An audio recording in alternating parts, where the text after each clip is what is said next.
Why is water so important? The human body is made up of about 70% water. Your organs, your tissues, everything.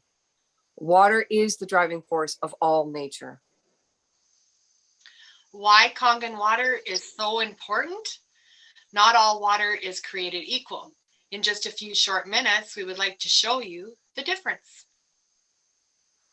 How do we get sick?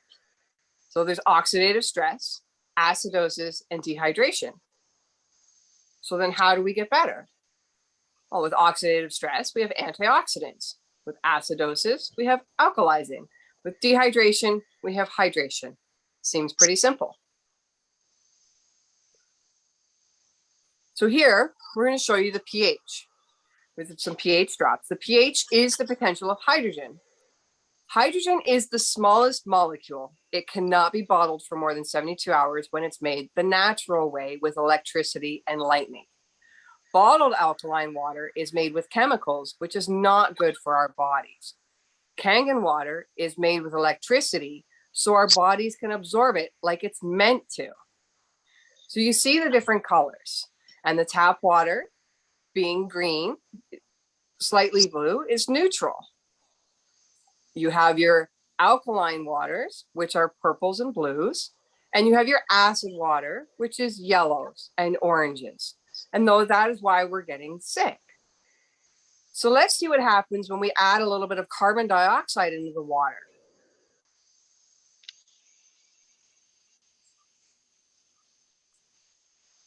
Now, the carbon dioxide will actually change the pH slowly unless it is truly not made unless it doesn't have the hydrogen making it alkaline. It has a chemical which makes it alkaline. So hydrogen is an antioxidant and one of the best for our bodies since we are mainly made up of hydrogen. So let's talk cellular hydration now. Regular water is made up of clusters, and those clusters are too big to be able to penetrate the cells.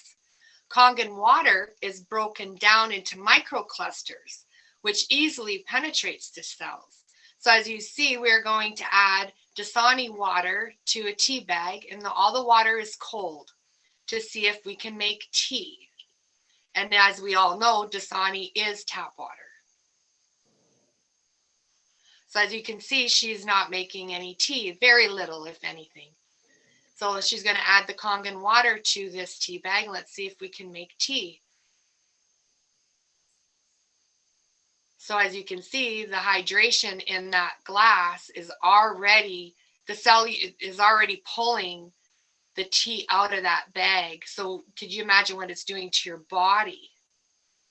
So she's going to put it in another glass with the Dasani and see if it's going to make tea, because it should. It's already made tea in the Kangen water. Oh, it's not making tea. Crazy. Okay, well, another thing of Kangen water. Let's see. Can she get another one out of there? Well, look at that. Making tea. That is crazy. So you can see by seeing this using cold water and the tea bag, the fast absorption of Kangen water. So she's going to do it one more time and put it in the Dasani to see if, we can make tea, but obviously it's not. So when she decides to put the Kangen water into the cups that had the Dasani, as you can see, the molecules are so tiny that it's pulling out the tea to make tea that's already been in that cup of water. So that's cellular hydration of Kangen water. So the struggle is real. Why don't our kids like their fruits and vegetables?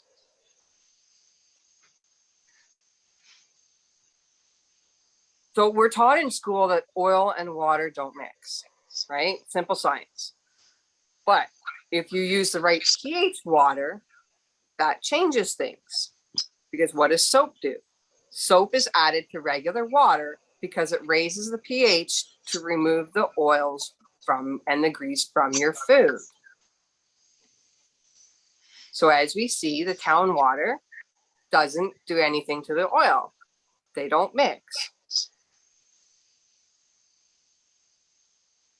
But when you take the strong alkaline water, it emulsifies the oils because the pH is high enough to be able to break it down. So there's clearly a difference in the water.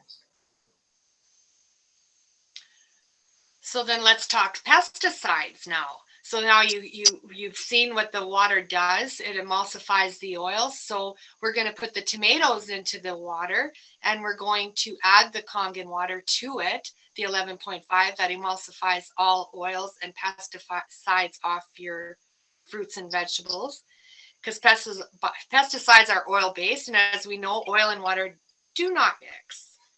We did not know until now, well, when we wash our vegetables in strong water, we are able to penetrate the oils and wash the pesticides and everything else right off there. So as you can see, the water is yellow, and that just came off those tomatoes.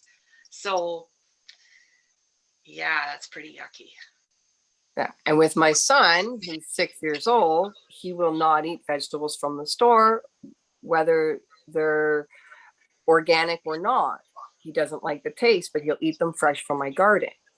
So I wash them in the Kangen water, and my son loves his vegetables and eats them without any issues. It's because we can't taste that. Children are not used to that taste, and it tastes foreign to them. That's why they don't eat their fruits and vegetables. But let's take a look here at chlorine.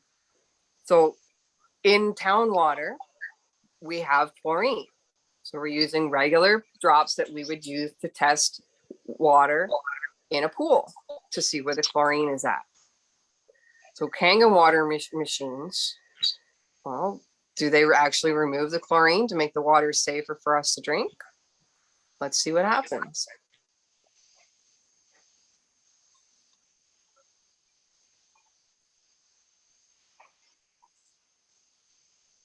So the more yellow the drops are, or the more yellow the liquid is, the more chlorine is in that water.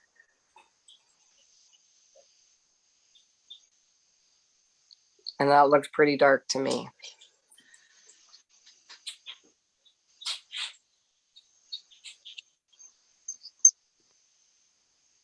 So then our skin is very sensitive, just like fruits and vegetables we eat. So when we wash our foods in water that contains chlorine, where does the chlorine go?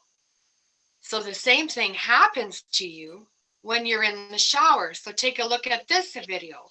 So we're going to put the chlorine drops in there to show you the chlorine in the water. And we're going to take the tomatoes and we're going to put them in there. We're just going to stir this up a little bit so you see the beautiful yellow color of chlorine. And we're going to throw the tomatoes in there. And now everybody does this. Everybody washes their tomatoes or every fruit and vegetables they have in chlorinated water. So let's see if it took the chlorine out. And just remember, it's just like our flesh. Vegetables are. Well, where did the chlorine go? Obviously went right into the tomatoes, and you're eating that. Amazing. Crazy. So the difference between the healthiest person and the sickest person is broken down into two parts. Your muscles, ligaments, bones, organs, tissues, etc. These all add up to 28% of our bodies. The other 72% of everyone is water. But not all water is created equal, as we've shown you here. And if you'd like to see more, get back to the person who sent you this video, or you can contact Sue and I. Roger does an amazing demo on Wednesday nights, and Sylvia does an amazing business demo on Mondays. And we'd be happy to send you more information so that way you can get the knowledge and information that you need. And if you'd like to contact Suzanne or myself, you can get a hold of us on Facebook or Instagram, or there are emails for you. Thanks for taking the time to be with us today.